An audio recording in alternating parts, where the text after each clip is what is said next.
Indonesia ini masih banyak nggak orang yang berdoa meminta kepada selain Allah? Banyak. Mereka datang ke kubur-kubur yang dianggap kubur wali songo dan kuburan yang dianggap keramat oleh mereka, kuburan yang kata mereka mengandung barokah. Nggak ada dalam Islam kuburan yang keramat, kuburan mengandung barokah, nggak ada di muka bumi, tidak ada sama sekali, nggak ada. Assalamualaikum warahmatullahi wabarakatuh. Alhamdulillah, salatu wassalamu ala rasulillah. Ma ba'd, kaum muslimin yang dirahmati Allah subhanahu wa ta'ala. Di awal tadi kita sudah menyimak cuplikan kajian dari Ustadz Yazid bin Abdul Qadir Jawas hafizahullah ta'ala, di mana beliau mengatakan bahwa di dalam agama Islam ini tidak ada yang namanya kuburan yang mengandung berkah. Dan seandainya ada kaum muslimin, seandainya ada kuburan yang memang mengandung berkah, tentu kuburan para nabi, terutama Nabi kita Muhammad SAW, itu lebih berkah dibandingkan dengan kuburan yang lain.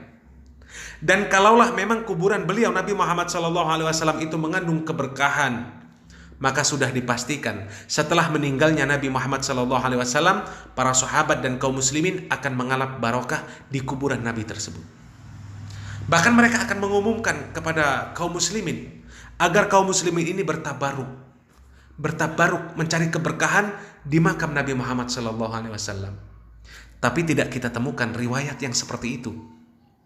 Kita ketahui bahwa makam Nabi Muhammad SAW berada di dalam rumah beliau, di dalam kamar beliau, sehingga mustahil kaum muslimin mendatangi dan mengalap berkah di kuburan beliau SAW. Dan kalaulah memang disyariatkan mengalap berkah di kuburan Nabi, maka pasti kuburan Nabi akan diletakkan di luar rumah, agar kaum muslimin mudah untuk bertabaruk di makam beliau SAW. Kemudian Al-Imam Malik rahimahullah, Al-Imam Darul Hijrah, yang selalu bermajelis di Masjid Nabawi, tidak diriwayatkan beliau bertabaruk kemudian menganjurkan kaum muslimin pada saat itu yang bermajelis dengan beliau agar mereka bertabaruk mencari keberkahan dengan makam Nabi Muhammad SAW. Terlebih menganjurkan untuk bertabaruk kepada kuburan selain Nabi Muhammad SAW, kuburan para sahabat. Tidak ada riwayat yang mengatakan seperti itu. Bahkan dikisahkan dari Anas radhiyallahu an, beliau menceritakan ketika bersama Abu Musa al-Asy'ari dan para sahabat yang lain ketika mereka menaklukkan Tustur. Mereka menemukan jasad seorang yang hidungnya panjang. Penduduk Hurmuzan mereka beristi'anah, meminta bantuan dan meminta hujan dengan perantaraan jasad tersebut. Mereka bertawasul dengan jasad tersebut. Abu Musa al-Asy'ari kemudian segera menulis surat kepada Umar bin Khattab.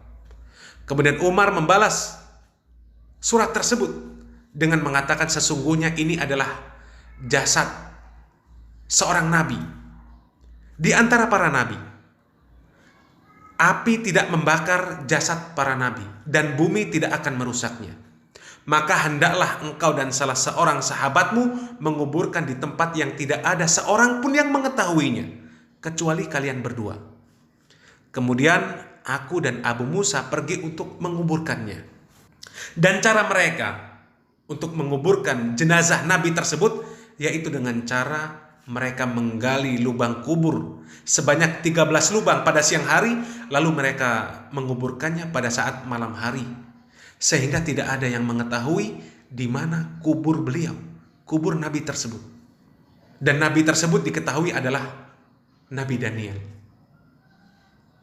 Ahli sejarah Ibnu Katsir menjelaskan bahwa jasad tersebut adalah Nabi Daniel, karena bisa diperkirakan dari waktu kematiannya dan khobar mengenai kapan masa hidupnya.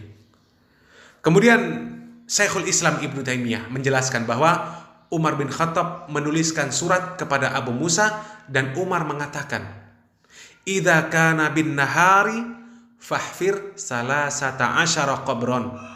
Pada siang hari galilah 13 lubang kubur. Summat finhu bil laili fi wahidin minha wa ghafir qabrahu li alla yaftatina bihin nas.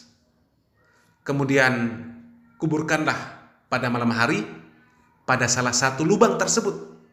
Sembunyikan kuburnya agar tidak menjadi fitnah, agar tidak disembah-sembah oleh manusia. Dan bahkan dikisahkan salah satu lubang yang dibuat untuk menguburkan jenazah tersebut itu adalah berada di dasar sungai. Berada di dasar sungai. Sehingga tidak diketahui di lubang yang mana mayat tersebut. Dari 13 lubang tersebut tidak diketahui di lubang yang mana letak jenazah Nabi tersebut. Seandainya kuburan para nabi itu berkah, kuburan Nabi Muhammad SAW berkah, tentu tidak akan diperlakukan seperti itu. Tentu akan dibangunkan kuburnya, diletakkan di posisi yang strategis, agar kaum muslimin bisa mengalap barokah di kuburan Nabi tersebut. Tentu kuburan-kuburan Nabi itu tersebut akan dibuka seluas-luasnya, ya, khususnya kuburan Nabi Muhammad SAW, agar para sahabat, para tabiin, atba'ut tabiin, agar mereka bertabaruk di kuburan Nabi setelah meninggalnya Nabi Muhammad SAW. Tapi tidak kita temukan riwayat kuburan Nabi itu dijadikan untuk tempat mengalap barokah oleh para sahabat radhiyallahu anhum ajma'in. Begitu juga kuburan para sahabat radhiyallahu anhum ajma'in, yang mereka adalah para wali Allah. Pasti kewaliannya Allah dan Rasulnya yang memberikan kedudukan kewalian atas mereka. Kuburan mereka tidak mengandung keberkahan dan tidak diriwayatkan kuburan mereka dijadikan tempat untuk mengalap barokah oleh kaum muslimin. Semoga yang sedikit ini bermanfaat. Kita lanjutkan untuk menyimak video penjelasan dari Ustadz Yazid bin Abdul Qadir Jawas bahwasanya tidak ada kuburan yang barokah di dalam agama Islam. Semoga bermanfaat. Barakallahu fikum. Wassalamualaikum warahmatullahi wabarakatuh. Adalah orang-orang yang berdoa meminta kepada selain Allah. Kenapa mereka masih minta? Di Indonesia ini masih banyak nggak orang yang berdoa meminta kepada selain Allah? Banyak. Mereka datang ke kubur-kubur yang dianggap kubur wali songo, dan kuburan yang dianggap keramat oleh mereka, kuburan yang kata mereka mengandung barokah. Nggak ada dalam Islam kuburan yang keramat, kuburan mengandung barokah, nggak ada di muka bumi, tidak ada sama sekali, nggak ada. Kemudian mereka datang ke sana. Seandainya mereka orang soleh, betul orang soleh, nggak bisa mereka mengabulkan doa. Nggak bisa. Mereka mendengar pun nggak bisa. Seandainya mereka mendengar kata Allah, nggak bisa menjawab. Kan di sini Allah sebutkan di sini, man la yastajibu lahu, nggak bisa menjawab, nggak bisa mengabulkan sampai hari kiamat. Makanya kebodohan yang paling bodoh dan kesesatan yang paling sesat orang-orang yang datang berbondong-bondong ke kubur para wali untuk minta di sana. Kalau ziarah kubur boleh, perhatikan ini, jangan salah paham. Tolong perhatikan, dengarkan baik-baik, jangan salah paham. Kalau ziarah kubur ke kuburan kaum muslimin boleh, dianjurkan oleh Nabi Muhammad SAW. Ziarah kubur ke kuburannya pemakaman kaum muslimin boleh, sunnah, dianjurkan oleh Rasulullah SAW. Kata Nabi, kuntu nahaitukum an ziyaratul kubur fazuruha fa inna tudzakirukumul akhirah. Kata Nabi, aku pernah melarang kalian untuk ziarah kubur. Sekarang boleh kamu ziarah kubur, karena ziarah kubur mengingatkan kalian kepada akhirat. Dalam riwayat yang lain disebutkan bahwa ziarah kubur mengingatkan kalian kepada kematian. Ziarah kubur kaum muslimin boleh, tapi ziarah kubur yang dilakukan oleh mereka ini, datang ke kuburan wali dengan niat kuburan itu mengandung barokah, bahwa orang itu soleh, suci, bisa mengangkat doa mereka ke langit kepada Allah sebagai tawasul. Mereka minta, ada yang menjadikan mereka sebagai wasilah kepada Allah, ada yang menjadikan mereka sebagai syafaat kepada Allah, ada yang mereka menjadikan mereka sebagai Tuhan yang mereka minta kepada penghuni wali, penghuni kubur itu. Ini kenyataan yang dilakukan oleh orang-orang yang ziarah-ziarah kubur ke kuburannya para wali. Dan ini kalau Anda perhatikan, kerusakannya luar biasa ini. Karena masalah akidah, masalah tauhid, mereka memalingkan ibadah kepada selain Allah yang Allah tidak redha selama-lamanya. Di dalam buku atau kitab Ushulus Salatah oleh Syekh Muhammad bin Abdul Wahab dikatakan, Inna Allaha la yarda ay yushraka ma'ahu ahadun fi ibadatihi, la malakun muqarrabun wala nabiyyun mursal. Allah tidak redha selama-lamanya apabila Allah disekutukan dengan makhluknya, apakah dengan malaikat yang dekat atau dengan nabi yang diutus. Allah nggak redha.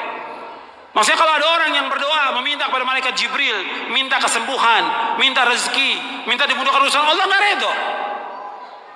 Karena malaikat Jibril nggak bisa mengabulkan doa yang mengabulkan doa Allah. Atau kepada Nabi yang diutus, orang datang ke kuburannya Nabi Muhammad SAW, minta kepada Nabi Muhammad SAW supaya dimudahkan rezekinya, supaya dimudahkan jodohnya, supaya dagangannya laris, supaya segala macam. Allah nggak redho, nggak redho. Kenapa? Doa itu wajib dipanjatkan dan hanya ditujukan kepada Allah saja, tidak kepada yang lain. Allah nggak redho.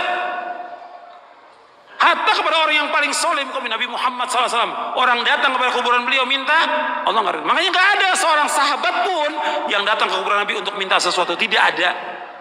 Tidak ada seorang sahabat pun radhiyallahu anhum ajmain yang datang ke kuburan Nabi untuk minta sesuatu. Tidak ada sama sekali. Mereka berdoa langsung kepada Allah. Begitu juga setelah wafatnya Khulafaur Rasyidin, nggak ada orang datang. Tapi belakangan di abad kedua, ketiga mulai, siapa yang melakukan pertama kali penyembahan kepada kubur yang dikeramatkan? Pertama kali di muka bumi Syiah. Pertama kali, laknatullah alaihim.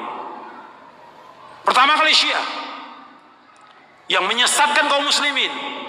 Mereka katakan kubur imamnya, kemudian kubur Husain mereka sembah, mereka tawaf di situ. Itu pertama kali. Sunnahnya orang Syiah, sunnah sayyi'ah, sunnah jahiliyah yang mereka lakukan. Bukan sunnah hasanah, sunnah sayyi'ah. Mengajak orang untuk menyembah kubur. Setelah itu diikuti oleh apa? Diikuti oleh yang kedua, torekot sufiyah. Yang pertama Syiah, laknatullah alaihim. Yang kedua torekot sufiyah, menganggap bahwa gurunya, syekhnya sebagai wali, sudah mencapai tingkatan yang paling tinggi. Sampai datang, sampai syekhnya mengatakan di buku-buku mereka, di kitab mereka, kalau kamu mengalami kesulitan, kesusahan dan saya sudah mati, kamu datang ke kubur saya, kata mereka begitu. Ini sesat dan menyesatkan kaum muslimin. Anda melihat sekarang tambah banyak orang yang pertama kali mulai kuburan itu disembah, kemudian dibangun kubur di dalam masjid. Itulah orang-orang Syiah. Nggak akan bertemu dalam Islam antara kuburan dengan masjid selama-lamanya, tidak akan ketemu dalam Islam. Adapun kuburan Nabi SAW itu di luar masjid. Kemudian pada Khalifah zaman Abdul Malik dibongkar, dimasukkan, dan sahabat sudah mengingkari yang masih hidup pada zaman itu. Nggak bisa bersatu dan beda kuburan Nabi. Karena apa? Nggak mungkin kuburan Nabi akan dibongkar, dipindahkan ke Baqi, nggak mungkin. Karena Nabi nggak mau. Kalau di Baqi akan disembah oleh manusia. Makanya Nabi dibedakan khusus untuk Nabi, dikuburkan di tempat itu dengan dua sahabatnya, Abu Bakar dan Umar. Adapun kuburan lain nggak boleh, nggak bisa bersatu antara masjid dengan kuburan selama-lamanya. Yang pertama kali Syiah. Karena ini perbuatan siapa? Perbuatannya orang-orang Yahudi dan Nasrani. Maka 5 hari menjelang wafatnya Rasulullah mengatakan, la'natullahi 'alal yahudi wan nasara ittakhadhu qubur anbiya'i masajid wa ana anhaakum an dzalik. Mudah-mudahan, kata Nabi SAW, 5 hari menjelang wafat, mudah-mudahan Allah melaknat orang Yahudi dan Nasrani karena mereka menjadikan kubur Nabi mereka sebagai tempat ibadah. Aku larang kalian jangan melakukan seperti mereka. 5 hari menjelang wafat, 5 hari. Terus Nabi ingatkan umatnya, jangan seperti Yahudi, jangan seperti Nasrani yang mereka menjadikan kubur Nabi mereka sebagai tempat ibadah. Aku larang. Kuburan bukan tempat ibadah, kuburan. Dan gak boleh melaksanakan perjalanan ke makam-makam, gak boleh. Ziarah kubur boleh, tapi menentukan makam tertentu untuk ziarah mempunyai keutamaan gak boleh. Yang punya keutamaan 3 masjid, masjid aja cuma 3 masjid dari seluruh dunia yang mempunyai keutamaan. Kata Nabi SAW dalam hadis yang sahih, ada di buku ini, la tushaddu rihalu illa ila 3 masajid, masjid hadza wa masjidil haram wa masjidil aqsa. Kata Nabi, enggak boleh mengadakan perjalanan dengan niat ibadah kecuali 3 masjid. Tidak boleh mengadakan perjalanan safar dengan tujuan ibadah kecuali 3 masjid. Pertama masjidku ini, Masjid Nabawi. Yang kedua Masjidil Haram. Yang ketiga Masjid Aqsa. Masjid aja nggak boleh. Ada di Bandung umpamanya ada masjid yang bagus, orang mengatakan bahwa masjid itu punya keutamaan, nggak boleh. Semua masjid sama. Masjid di sini, Pustai atau masjid yang lain yang dibangun, semua sama. Ganjarannya sama kalau orang sholat di dalamnya, kecuali 3 masjid. Masjid Nabawi sekali sholat di sana 1000, lebih dari masjid yang lain. Kalau di Mekah, di Masjidil Haram, di Mekah maksudnya di Masjidil Haram saja, bukan di masjid yang lain. Di Mekah bukan, di Masjidil Haram saja itu 100.000 keutamaannya dari masjid yang lain seluruh dunia. Kalau di Masjidil Aqsa 250. Itu keutamaan yang disebutkan oleh Rasulullah Sallallahu Alaihi Wasallam. Kalau masjid yang nggak punya keutamaan kecuali 3 masjid, apalagi kuburan. Kuburan nggak punya keutamaan sama sekali. Makanya orang-orang yang datang dan meminta ke kubur-kubur, Allah menyebutkan dalam Al-Quran ini orang yang paling sesat di muka bumi. Antum catat tuh ayatnya, ya, surah Al-Ahqaf surah 46 ayat 5 dan 6. Ini dalil